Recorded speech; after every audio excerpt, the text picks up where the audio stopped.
বিকেলবেলা বের হয়ে গেলাম, দেখি কোথায় যাওয়া যায়। ওই যে হ্যাঁ কোনো কাম ওই রেখা দিছে গাড়ি।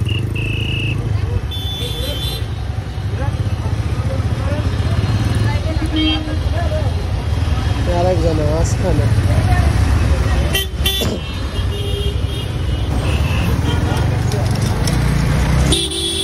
আমরা বাইকার, আমরা জ্যামে বসে থাকি না, আমরা একদিক দিয়ে না একদিক দিয়ে চললেই যাই।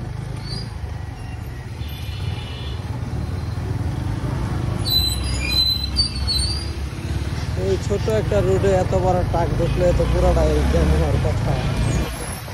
এই গাড়িটাকে ওভারটেক করতে হবে, নাহলে আজকে এই চালিয়ে যাইতে যেতে অবস্থা খারাপ হয়ে যাবে।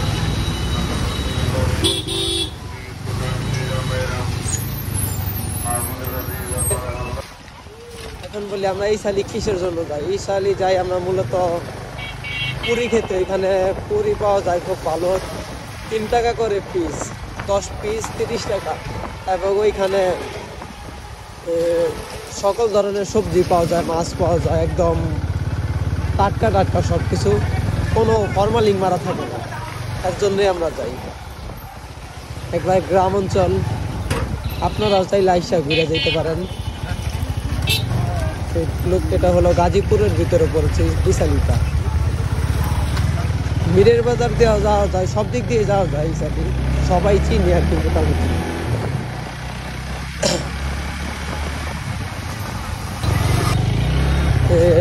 এই ডাইনের রাস্তা দিয়ে চলে যায় কলেজ গেট হায়দ্রাবাদ, আর সোজা যায় ইসালি মীরের বাজার।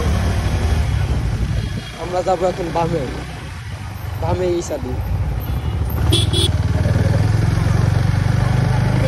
আপনারা অবশ্যই সময় পেলে একদিন ঘুরে যাবেন ইসালি, দেখবেন মন ভালো হয়ে গেছে এবং ঘোরার মতো একটা জায়গা। এখানে অনেক মানুষ আছে অনেক দূর থেকে, কেনাকাটার জন্য আসে অনেকজন, অনেকজন ঘুরতে আসে, অনেকজন পুরি খেতে আসে। অনেক মানুষ অনেক কারণেই আসে। আমরা যাই ঘুরতে, পুরি খেতে, আবার মাঝে মাঝে বাজার করতেও যাই, মাছ কিনি, শাকসবজি সব কিছুই পাওয়া যায় এখানে, ফরমালিন মুক্ত তো, তাই আর কি। আমাকে এইভাবে দেখে কেন ভাই? আমি কি হেলমেটে ক্যামেরা লাগানো থাকলে মানুষ যেভাবে ঢুক দেয়?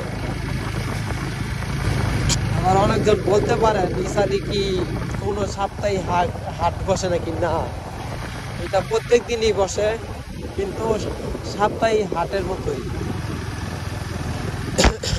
কারণ প্রচুর মানুষ হয় এখানে।